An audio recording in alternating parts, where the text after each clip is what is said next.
your justification for disbanding the PKTT as applies to the PKTT, but the same considerations don't seem to apply to a task team that you form in the same month. And I'm speaking both budgetary concerns that you have raised and the organizational structure, operating outside of the organizational structure. Please make me understand why it is justifiable, those reasons you give in respect of the PKTT when you disband it in December, and the same considerations don't apply, because they don't. Otherwise, you would not have set up that. If you had considered them consistently, you wouldn't have set up that task team, because murder and robbery in the Eastern Cape can do this. And there's a budget for murder and robbery to deal with that kind of stuff. You would have found other ways of enhancing their capability. But no, you created a structure outside of the normal organizational structure. You got money drawn from other sources that should be used for other purposes that were budgeted for. You pull it out for a specific task team. Please make me understand why this inconsistent treatment of task teams that both deal with murder. It's not inconsistency. It's not. I have endeavored to explain that PKTT is a sitting task team, if I could use that word to qualify, 7 years in office. What alternative do you have? Specialized unit. Which one? Murder and robbery. There isn't an instance in KZN where murder and robbery would have been found to be weak and dysfunctional, where you would then have intervened. That one in the Eastern Cape is an intervention. No, Minister, you can't say that, because much earlier in our discussion, you admitted that you never received a report about the capabilities of murder and robbery in KZN. So we settled that, or at least I thought we settled that when you made the decision, and because on the basis that murder and robbery should deal with those yes, political cases. I remember, yes. You said I didn't have a report, and Ms. Silo, in fact, referred you to an affidavit of General Motsepe, where she says, well, the capabilities had not yet been established. We didn't end up like that, Commissioner. I ended up my statement by saying, I rely on the submission. I relied at that time when I wrote this directive on the reports, the Marai report, which had signatures up to Deputy National Commissioner approving implementation, not establishment. Whatever it was based on, it was them who made an assessment and agreed and signed and submitted to National Commissioner. Now, I sit here and I get that I rely on them and I say it means all is well. These are senior officials. I have nothing to doubt. In the case of Eastern Cape, when this problem erupts, it struck us as a situation requiring intervention in the form of a team led by General Zulu. When she gets there, she then discovers, when she now wants to intervene and empower these people, and she discovers what she discovered, that we went through. And then intervention. She writes that report. They are not an IMC built or established. They are based on what has just erupted. They are sent there. They say 3 months, they deal with that particular problem. They ask for another 3 months, they deal with that particular problem. I agreed with you, Commissioner, that the principles are the same, but the situation, the actual situation that we are arguing about are not the same, not at all. But in the Eastern Cape, I agree with you. We have the alternative. What's the alternative? It is the specialized unit that would stop even an intervention, short as it would be, even if it's extended. But it's one of those things that you would regard as a weakness in the department that require addressing rather than as a practice that must recur and be accepted as a norm in terms of how subs should function, because it's wasteful. Now, when General Motsipe say that, she is at the same time saying we are not performing well as head of this particular. In other words, I'm not performing well. That's why I still have this and this. And higher up to me, that I now know that quite a number of officers have not been able to establish this as intended long ago as 2019. So there are those differences. On the side of specialized units, we want to build permanency, if there is English like that. We want to build sustainability, and ideally that would function without the need for interventions of whatever nature. Thank you, Minister. Thank you. Thank you. Thank you. Ms. Silla? Thank you, Commissioner. And staying with General Dimpane's statement, please turn to page 182.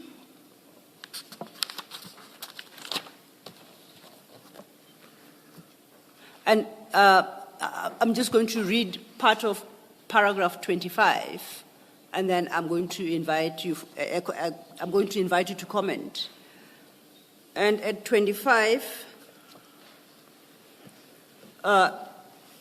General Dimpane states as follows: I've heard it stated that as the CFO, I also advocated for the disbandment or deactivation of the team before the minister made his decision to disband the team. Do you see where I'm reading, Minister? I see that. Overleaf then. However, these comments have been taken out of context. I drew attention to the fact that the team had been in existence for 5 years, and given the ongoing need, as well as to ensure proper planning, budgeting, accountability, and proper resource allocation, it might be necessary to prepare a work study to establish a permanent structure. I stated that as the component head, OD must be, and it's a quotation there, open quotes, tasked to urgently conduct a work study investigation for the establishment of a permanent structure in KZN, close quote. Rather than advocating the disbandment of PKTT, I advocated that a study be conducted to determine whether it should be made a permanent structure, and I'll stop there. Now, this is General Dimpane who penned in that note, in the information note, explaining what her words, what she meant with her comments, and pointing out that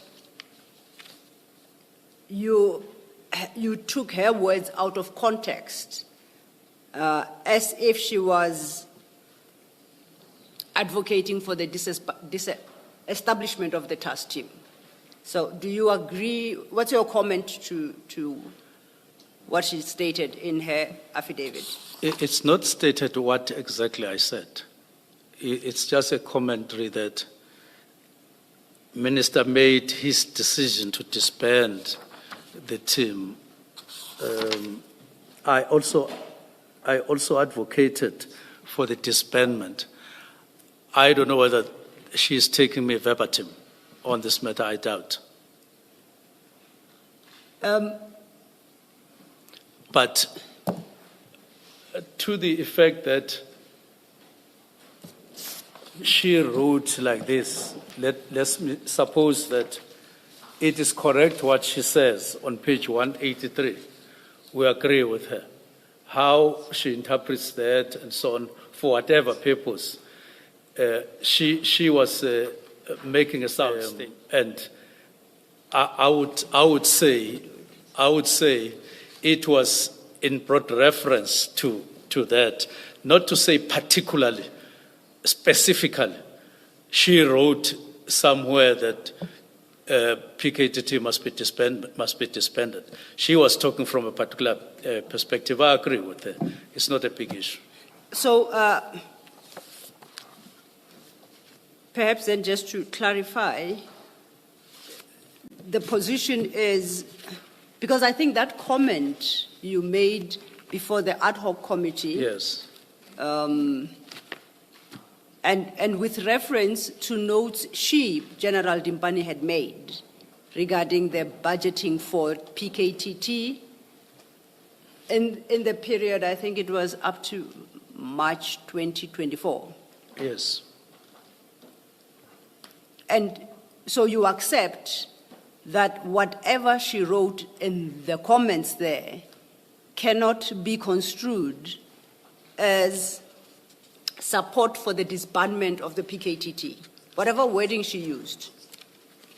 That's not how you understood it, and that's not how you think a reader should understand her words. Is that your position? Let me first say that I don't have what I have. She doesn't refer to what I said exactly. No, Let me pass that. Apologies, Minister. I was asking a different question. You did make that point. My next question now is whether your position is that you did not understand any of her notes on that document to suggest that she supports the disbandment of the PKTT. That's all. No, I wouldn't say she supports, because I suppose that she was never requested to support or not to support. What she was given was to consider the budget or consider the request as was put. And then she made certain comments. Yes. Whatever comments she made. Then I make reference to those comments that she made. Not necessarily to say she supports or she doesn't support. Okay. Just taking those comments as they were. Yes. To say these are the comments that and I consider them to be sound, those comments, but not from endorsement as an endorsement of, because we were not talking about her and what she would have written or not written. We were talking about the state of finances and what has come in the environment. That was the reference. Commissioner Kumalo would like to. Minister, when did you first learn of Lieutenant General Dimpani's comment? General Dimpani's comments were quite early. They came in 2024. I think it was at in about March.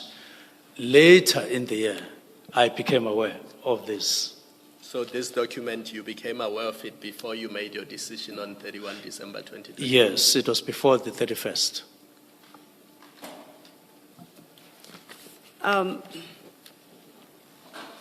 Thank you for that response, Minister. Commissioner Baloyi? Are you leaving this Yes, topic? All right. Maybe one last thing to do with the budget concerns. You, in your paragraph 31, and you spoke to this yesterday, you say no further extensions were sought. This is extension for the PKTT's mandate. As a result, the PKTT continued operating without the required assessment and renewal for more than 2 years. And then you say, I'm advised that this rendered the expenditure on the PKTT irregular under the PFMA. You see where I'm reading, Minister? Yes. And then you repeat it slightly differently in paragraph 170. And this time you repeat it as one of your reasons You say temporary, you see 170? Yes. Okay. You say third, SAP's budgetary and organizational obligations, including those treasury instructions and guidelines, require that operational functions be located within approved, properly formed, funded cost centers. Temporary teams outside the approved structure cannot be sustained, and their continuation exposes SAPs to irregular expenditure. The PKTT had not been formally extended since July 2022, rendered continued expenditure irregular under the PFMA. You say that. You started Yes. off saying you were advised. Yes. Now, General Dimbane says you have never discussed, or she's never discussed with you, the expenditure of the PKTT, Yes. the budget. She says that. Yes. Who would have advised you that expenditure of the PKTT is irregular under the PFMA? Oh, okay. I simply put a situation as I understood it, and the discussion. Yeah. Yes. I want to be careful not to get into any conversations that you have had with your Okay. lawyers. Okay. You mean your present lawyers? Yes. But you see, you cite it as a reason for disbanding. So this is something you must have had by the 29th. That you've had conversations with your present lawyers, I shouldn't get into it. I'm not allowed to get into That's it. fine.